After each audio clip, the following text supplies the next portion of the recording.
Love, betrayal, and deception. This week of Crime Salad, we will explore the case surrounding the death of Maria Muñoz, which first appeared to be a suicide. But suspicions quickly rose, and those suspicions pointed to her husband, Joel Pellot.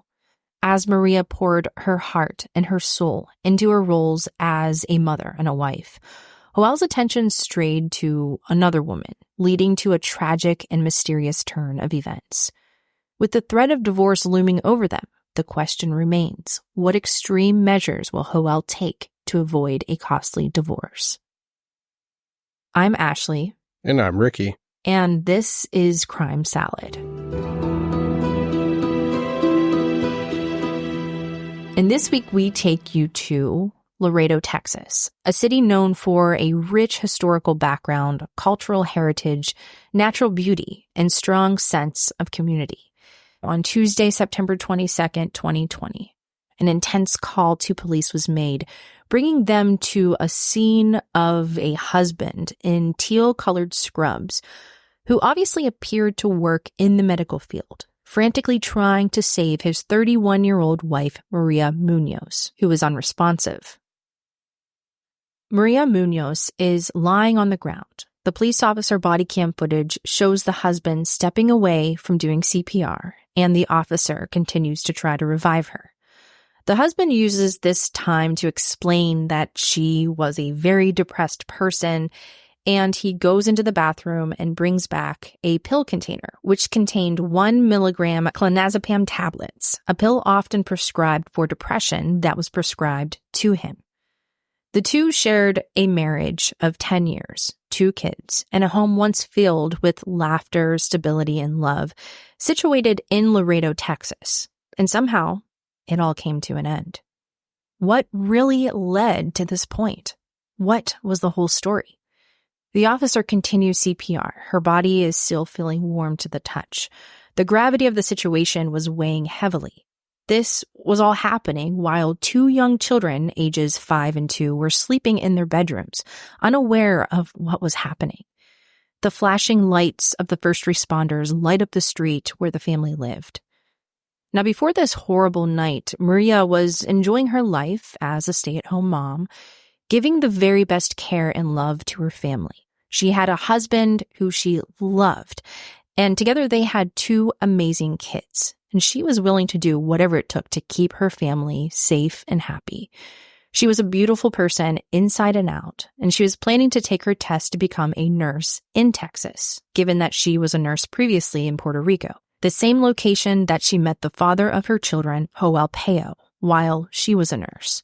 She grew up in a supportive and loving family environment. Unfortunately, she lost her mother at a young age, which led her to take on a more significant role in the family, caring for her siblings.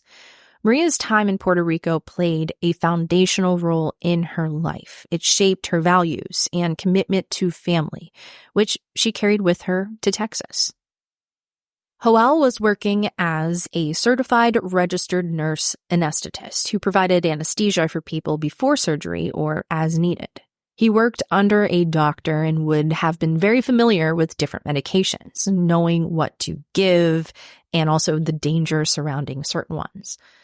During the attempt to revive his wife, Joel lit the police officer who responded to take over CPR. Once more help arrives, the officer De La Cruz, who was there first, mentioned that the husband explained that she may have overdosed on some pills. The container was handed to the officer. However, he tossed it to the side so that he could continue CPR. However, it wasn't anywhere in the room. Joel, who was downstairs, had the pill bottle, and he heard them talking about it, so he tosses the bottle to the officer. And reviewing the body cam footage, you can clearly see this exchange being made. The officer gets the bottle from Joel, but he's more focused on reviving Maria, who was unresponsive at the time. However, Joel pockets the bottle and eventually walks away from the scene. So it's like Joel was more focused on saying, hey, she overdosed, rather than trying to revive her. Which at this point, the officer felt like he was trying to hide something. Yeah, I mean, why hang on to the bottle? Yeah, and it's kind of weird too how the husband, clearly wearing teal scrubs, he works in healthcare. I mean, you think that he would be doing the majority of the CPR, not the police officer. Now, once she was declared dead, which was about 3 hours after Joel made the call to the police, they sat down with Joel and asked him what happened. Joel, sitting down in the police body cam footage at the kitchen island, noticeably soaked in sweat, which was strange right off the bat because he apparently had been just sitting there, not doing CPR, not working as hard as the police officer who was not nearly as sweaty, explains what went on moments before she passed. He explained that they had sex, they got a shower, then she was just knocked out. Eventually, he stuck to the story that he just got a shower, and once he got out of the shower, he realized that she was unresponsive. With the persistent sweating, the officers had a feeling that he could have been under the influence of drugs, perhaps. It was something that they noticed, and, well, it was just odd. Now, the two children, who were 2 and 5, were escorted outside to check out the fire truck, basically distracting them from what was really happening inside their home. And the investigation immediately began. So what really happened to Maria Muñoz? Did she die from suicide, an accidental overdose, or was her husband involved with her death?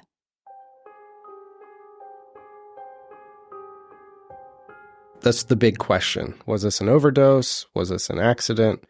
I think to me, though, it's kind of strange that, one, it's a depression medicine, right? The bottle that he gave the police officer. 2, it's prescribed to him, not her. And also, what's a little weird is that normally, if there's an overdose of some sort, it's not going to be neatly put away. It's going to be like thrown on the ground or something like that. Mm-hmm. Like that right there was a little weird. But then even after that, he gives the bottle over to the police officer and then he snatches them back up. There's a lot of things kind of throwing red flags there. Now, the police felt that way too, and they wanted to search the house. And at first, Joel wasn't really much for that, explaining that he was a very private man. Now, eventually, he did allow them to search, and he was taken down to the police station to be interviewed. It was around 4 a.m. during this time. The cameras inside the interview room showed Joel obviously frustrated and stressed out. He was punching the walls, shoving the table, and yelling. Everyone processes grief in a different way, but it makes you wonder what he was actually mad about. Was he freaking out because he just lost his wife? Was he freaking out because he's in a horrible situation now, getting caught? It kind of makes you wonder. Yeah, for sure. Now, in that interview room, the detective walks in, and Joel explains that he had given her the pill container of clonazepam that night, but he wasn't sure if she had taken all of them. And it was noticed that he had a hard time remembering the minor details of what happened that night. It's like he was trying to think about what to say more than what actually happened. Right. That's kind of a red flag. It's not too hard to tell the truth. Right. What do you have to think about? Like, it just happened, unless he's in some complete shock. Well, he has to think of the order and his lies and get them all in line. Now, it was even a red flag when they talked more about him getting a shower. So the officers noticed that the shower, it was completely dry. It wasn't even used, and there was no sign that anyone even got a shower. Right. So why even make that up? I mean, there's no towels, like a wet floor, a wet tub. Yeah, nothing. Nothing. What was even more telling was there was a medical syringe wrapper found on the floor, and also a needle catheter that would be used for an IV. This was found on the stairs. That's weird. Yeah, very weird. Now, furthering the search, police found other medical equipment inside the home. There was a bag that contained IV needles, medications, and other equipment to administer medications. And When they looked over Maria's body, they found a tiny needle mark in her arm. And this was located where you normally would get blood drawn, so right inside the elbow crease. Now, this gave the officers the thought that they were possibly using drugs, and maybe this guy doesn't want to talk about it. So was this an accidental overdose, or what really happened here? Now, the officers asked him about the equipment that he had, the needles that he had, and he said that he used it on himself, which gave off the idea that he was probably using steroids. I mean, this guy is pretty bulky and muscular. And even the employees that worked with Joel would say that Joel started to gain muscle, and when that happened, it was noticed that he started to be more flirty around girls. And this all seemed to happen about 2 years before Maria was found unresponsive. Oh, so she wasn't using, he was. Yeah. But somehow she OD'd. It appears that way. And then, on top of all this, on social media, Joel switched his appearance from this amazing family man and loyal husband to this single bachelor. And he started to delete family photos or pictures of him and his wife, Maria, and started to post more selfies. And there were talks that he had started to talk to a girl from his work named Janet.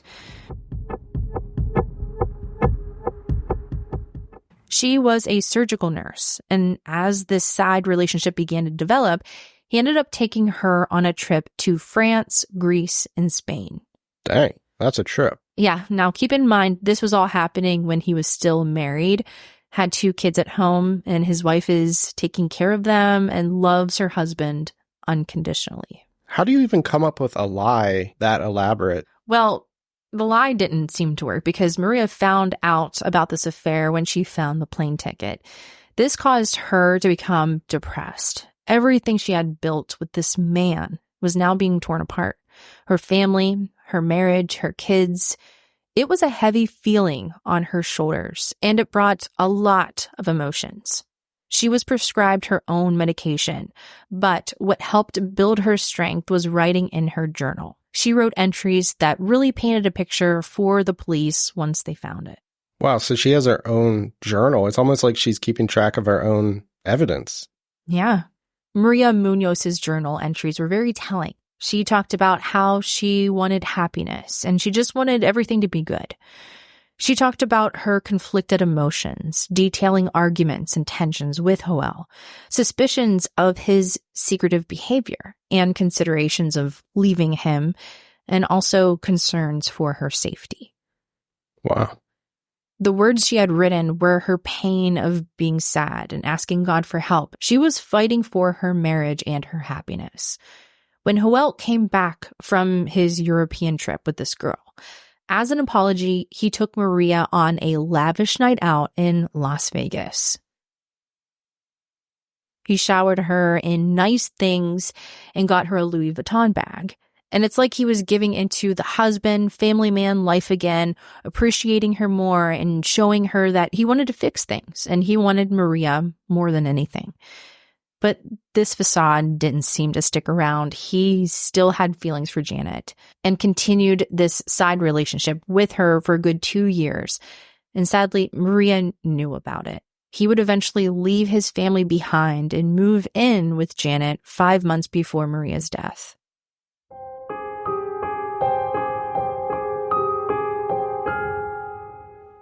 So what did Janet say about all this stuff? Like, obviously, she knew about the wife, right? Yeah, that's a good question, because sometimes in some relationships, they don't know, but she knew. So they brought Janet in for questioning, and she explained that Joel was her boyfriend and was surprised that Maria may have overdosed. She didn't recall knowing that Joel was planning to do something to his wife. Her reactions and her statements were pretty much neutral at this point. The mystery surrounding Maria Muñoz's tragic death took a pivotal turn with the completion of her autopsy. As the medical examiner meticulously conducted the post-mortem examination, the hopes of uncovering definitive answers loomed large. When the autopsy report was finally revealed, it brought forward a startling discovery. There was no trace of pill residue in Maria's stomach. So this finding was both significant and also puzzling because the husband clearly stated that she took these pills. Right. So no trace of those pills whatsoever. Now, the medical examiner's findings added an entirely new layer of complexity to this investigation, and even more so when it was determined that Maria died from a mixed drug intoxication. It wasn't confirmed how the drugs got into her system. When police first responded to the incident, they did note that there did appear to be a needle prick in her arm. But after looking at the overall picture of Maria, the journal she kept, her writings about moving forward and working on her marriage, her family, and her friends, even confirming that she was all about her kids and she was planning to work as a nurse soon, there was just so much ahead. Although she had depression, there wasn't any sign that she really wanted to take her life at all. So a suicide was quickly ruled out, and they needed to get to the truth.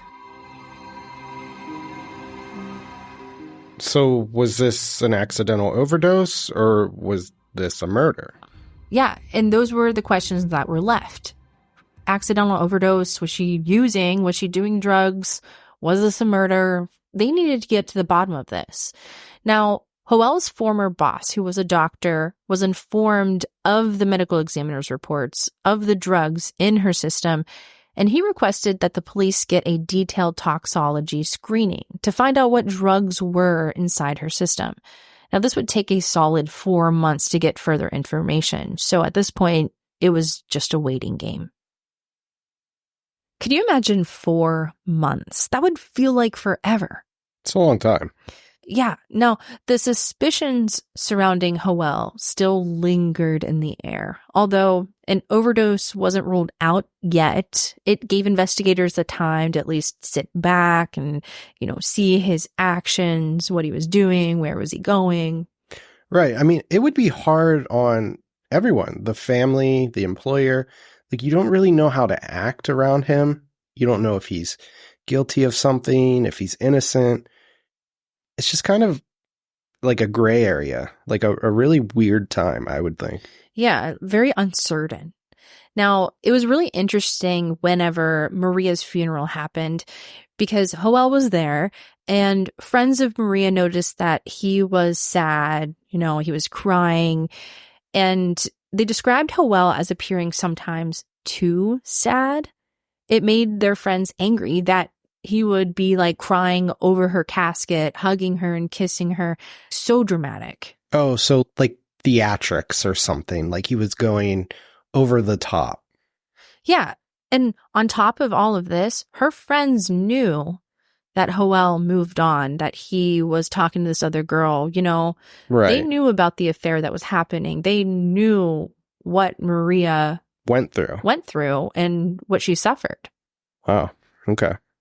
Yeah, her friends knew a lot of what was happening in the background. And they even mentioned to police an incident that happened the Saturday before Maria died. Her friends informed the police that there was a confrontation when Maria spotted Hoel's car at Janet's house. The Ring doorbell captured Maria standing there asking Hoel if he wants her or Janet. And he says Janet. Ugh, that's harsh. Now, Janet, she calls the police, and Maria, she left the house with Hoel. They are discussing things, and the police arrive at Janet's house. The police call Maria and have the call on speakerphone. Not aware of who was calling, Hoel's voice was captured on police body cam footage, and he was heard yelling at Maria in the background in an angry, controlling manner. Hey, I'm talking to you right now. Hang up the effing phone. Now, the police confirmed with Janet that this was, in fact, her boyfriend. Okay, so let me see if I'm getting this right. Janet must have called the police, right? Okay, then the police called Maria. Mm-hmm. And then Maria answers the phone, and that's when they overhear Hoel. Hoel, who's in the car with Maria. Basically yelling. So Janet most likely called the cops or whatever, and then he left with Maria. Yes. Janet calls the cops. He leaves the house with Maria, and they're driving down the road. The cops call Maria's phone, and that's when Howell's like, what are you doing? Hang up the phone. Like, I'm talking to you. Yeah. But he didn't know the police were on the phone, so he's kind of incriminating himself. Yeah, he didn't know who was calling. He's just like, well, who are you talking to? Yeah, exactly. Like, no clue that the police called. Wow. And that was all caught on the body cam footage. So it was recording video, but then it was also picking up the phone conversation. Wow. Okay, so we most likely have now the Ring camera. We have the phone evidence, the body cam evidence. There's a lot of things lining up. The journal, which kind of is the like, journal, okay. Yeah. And then her friends know of the situation. Janet's like, yeah, that's my boyfriend. Yeah. Wow. Okay. So there's a lot of things going on in this relationship that are confirming. Now, as we said, Maria's friends, they knew about this entire situation, all that was happening in Maria's life. And they knew that Howell got violent in that car when he told her to hang up and he punched the windshield, breaking it. And at this point, Maria, she just wanted to be done. She is tired of the stress, being treated so poorly, getting cheated on. She's raising 2 kids. At this point, she just wants a divorce. She texted him the next morning to set up a divorce lawyer, and he replied back to her text saying, we can do this with minimal lawyer intervention. It's too much money. Too much money? He has money. Good point. But, at this point, maybe he's realizing he's going to lose his wife. He's going to lose his kids. His entire family is going to be falling apart. He's going to lose control over her, over everything. Well, yeah. He's losing money for child support and all types of everything. Yeah. So eventually he sends her a message that says that he wants to sit down and he wants to talk about things and have a heart-to-heart. Let's talk about things. Let's try to figure this out. Hopefully things will just get better, right? So Maria agreed that, yeah, let's sit down together. Let's plan for Monday night. Let's talk about things. Now, before she left to go talk with Howell, she texted her friend asking her to pray for her. And suspiciously, she died in the early morning hours of the next day. Right off the bat, they're suspicious. And then they were kind of even given a tip, right? Pray for me. I'm going to talk to him. Next day, this happens. So yeah, it makes total sense that during the funeral when he was, acting out and kissing her repeatedly and crying, that they were all sitting back like, what a freaking monster. Like they know what he did. Exactly.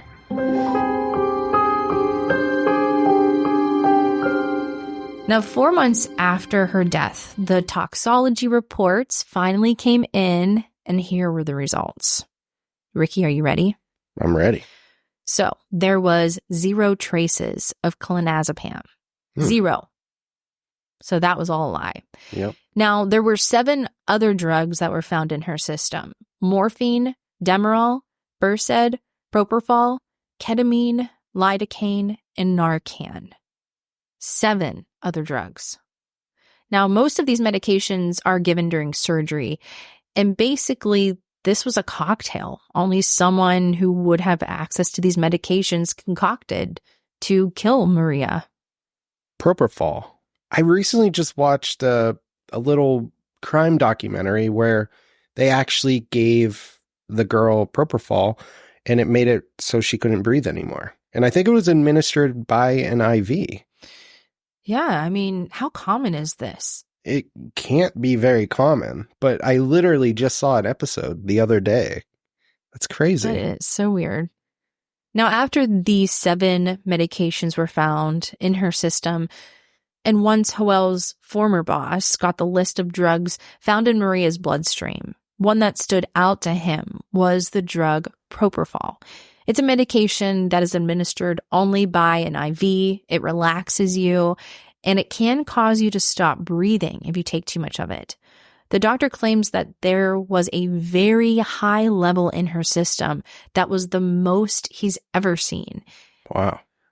Not to talk about another case, but just real quick, in that episode that I was watching, in this other case that they used the propofol, basically she had migraines, and her friend who had like a crush on her, but she never really gave him the chance, basically said that he could give like a light dose of it to help with migraines, but really he just gave her like a fatal dose. Wow. But he was also a nurse, so he got it from the hospital. Yeah, and someone like that, they know what amount to give, like what is safe, like they're a professional in that field. Now, at this point, the police felt like Janet knew way more than what she explained during her first interview. So they were able to get a search warrant to search her home, and they also gave her a deal. So if she gave more information, she would get immunity from prosecution. So she agreed, and she sat down with the detective surrounded with her group of attorneys. And after being asked, Janet said that Howell would often bring drugs home from work. These included ketamine, fentanyl, morphine, lidocaine, and the big one, propofol. And she explained that he would use them for his own use. Janet also talked about the night when Howell went to speak with his wife Maria to have that, heart-to-heart conversation. Howell told Janet that he gave her propofol to calm her down, to have the conversation, because she was erratic, and he did this with an IV. What's weird here is that he had to have given her an IV, right? And she was erratic. Like, did she agree to it? There's a lot of questions I have right there. Yeah, if you're erratic, how are you going to accept an IV to get drugged to calm down? Yeah. I feel like if you're erratic, you're like, fighting or like irritated or... And it doesn't really seem like something she would just be like, oh yeah, give me an IV and give me this drug so I can calm down. Yeah, and it was actually believed that the other drugs that were found in her system were administered by pill, so they're thinking maybe they were dissolved in her coffee, and this made her sleepy, knocked her out, and then he gave her the IV, knowing that he could kill her, being that there was a large amount in her system. Okay, so that kind of answers it there. So most likely, yeah, she passed out, or she maybe started to OD from these other medications, but then, yeah, he gave her the IV, and I know that you can give a fatal dose and they'll just stop breathing. Yeah. So yeah, I mean, he definitely knew what he was doing. And it's also believed that he gave it some time, confirming that she was dead before he even called 911. Jeez. Wow, so he was literally giving her CPR, knowing what he did. Yeah. That's frightening. Howell was arrested again, and he put up bail. So he wore an ankle monitor. And then in March of 2023, he went to trial for the murder of Maria Muñoz. Howell carefully planned to murder Maria. He administered her drugs knowing that she would be knocked out, and gave her the IV with the drug that he knew would end her life. The defense side tried to twist the story a little bit. They said, well, yeah, he did give her an IV. He wasn't trying to kill her. He was only trying to save her because she had been abusing alcohol and other drugs because of her depression, which is a complete load of crap. Yeah, I mean, if she's abusing alcohol, why would you give her a narcotic? You can't mix those two. Exactly. That drug is to reverse an opioid overdose. Now, the prosecutors, on the other hand, they argued that he gave her an increasing amount of drugs that could be used for 2 separate surgeries. So he knew what he was doing. He was giving her a load of drugs. And on top of that, there was no other evidence that she abused drugs or alcohol at all. So where did they pull that information from? The jury deliberated for less than an hour and found the former licensed nurse, Howell Pellot, guilty of murdering his wife and also tampering with evidence. He was sentenced to life in prison.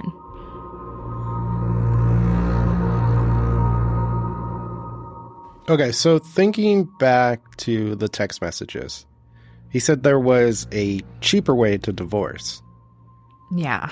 Now, was killing her the cheaper way? It gives me a very unsettling feeling that that was his first thought from the beginning. Right. Ugh. Yeah, I mean, money and everything else, that's probably his motive. Yeah, and he wrote that email basically like warming up to her, saying, I just want to talk about things. Let's figure things out. Yeah, conniving. Let's get on track again. Like kind of like winning her back. Like, what kind of monster are you to completely like manipulate someone like that? Greed. Selfish.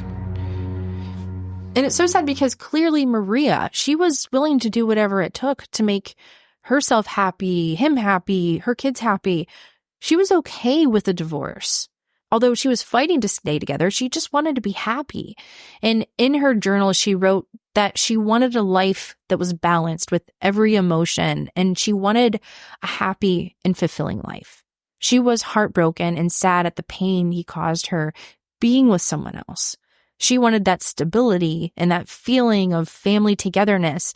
And she was an amazing mom who wanted the best for her kids, and she gave that to them. She gave Howell so much love and so many second chances. It's crazy that he acted upon this selfish act to end her life, knowing it would hurt so many people, like her children and her friends and her family, all to avoid a divorce just to save some money. Yeah, it really shows you the type of guy he is. I mean, obviously he didn't care about those things. He didn't care that it was going to rip his family apart or hurt the ones that loved her. He didn't care about any of that stuff. No, and the audacity to stage her death to look like a suicide. And then to play it up at the funeral. Fake tears, fucking butterfly kisses. She didn't want to go. She wanted to be with her kids. Her kids are now without a mom. Sucks. And now a dad, because the dad's in prison. Plus, he wanted everyone to think that she took her own life. She never would have ever imagined that the man she married and had 2 kids with would kill her. Maria Muñoz died on Tuesday, September 22nd, 2020. Her obituary reads, Maria was the kindest soul with the biggest heart, best smile, and anyone could rely on her for love and support. She was the most loving mother and looked after her boys with devotion. She had many passions in life, but her family always of most importance. She was the best daughter any parents could ask for. Her generosity, compassion, and genuinely devoted personality will be missed by all who knew and loved her. So sad. This case is so heavy, and it's really hard to listen to these types of cases because they feel so real. You know what I mean? Like, a lot of us are in a relationship with someone, and occasionally there's fights and disagreements. And in Maria's situation, she really never even believed that her husband would be capable of murdering her. Like, she went to go talk with him thinking that they're just going to go talk about things. But at some point, when is it dangerous? How do we know? Yeah, and I think that's one of the hardest parts about domestic abuse cases is like, when is enough, right? And it's so hard, I think, for someone to make that decision and not be naive and not be blinded by all of these weird, raw emotions. Now, I found this really interesting article in Psychology Today, and they mentioned some things to be aware of when it comes to violence in a relationship, like when it could be most dangerous. And we all know, and we've said it before, that the most dangerous time for someone in a relationship is when they leave. That's like the bottom line. So if you or someone you know is in a domestic violence relationship and you need help out, there is always help available. You can contact them by text. You can text BEGIN to 88788 or also call their number. Now, according to Psychology Today, here are some things to be aware of when it comes to violence in a relationship. The loss of control. One of the primary reasons violence occurs in a relationship is the perceived loss of control. Dynamics of control within the relationship shift dramatically, which can be threatening to individuals who are accustomed to having power over their partner. There's also emotional turmoil. Separation or divorce can bring out intense feelings of anger, betrayal, and desperation. These heightened emotions can sometimes escalate to violence. And there's also the financial stress. The fear of losing assets, paying alimony, or child support can drive some individuals to extreme measures, including murder, to avoid these outcomes, similar to Maria Muñoz's case. And this could have been part of Joel's motive. Custody battles. The presence of children and the ensuing custody battle can exacerbate tensions. Some individuals might commit violence in a misguided attempt to avoid losing their children or to prevent their partner from gaining custody. And there's also the mental health issues. Divorce can trigger or worsen mental health issues such as depression, anxiety, or personality disorders, which could lead to irrational and violent behavior. Lack of social support. Men in particular often have weaker social support networks compared to women, and this lack of support can make it harder for them to cope with emotional distress of divorce or separation, which can potentially lead to violent actions. So if someone you know is going through a breakup or a tough time, reach out to them. Be there for them. Now, these are just a few triggers or warning signs that we found that seem common. If there's anything that you would like to add, send us a message. Or if you have a story that is similar and would like it to be heard, you can always message us on social media or email us at crimesaladpodcast@gmail.com. Now, before we jump off here, we want to give a special appreciation to those of you who support Crime Salad. Thank you all so much for sharing Crime Salad with a friend and being a part of the Crime Salad Squad. Crime Salad Squad. And if you would like to be a part of the Crime Salad Squad, you can support our show by giving us a review. Let us know what you think. Hopefully it's 5 stars. And also, you can support us on Patreon or Apple Plus. You can add free listens, some bonus content, that type of stuff, starting as low as $1 a month. Woo, $1 per month. But seriously, thank you all so much for supporting our show, and we will be with you next week.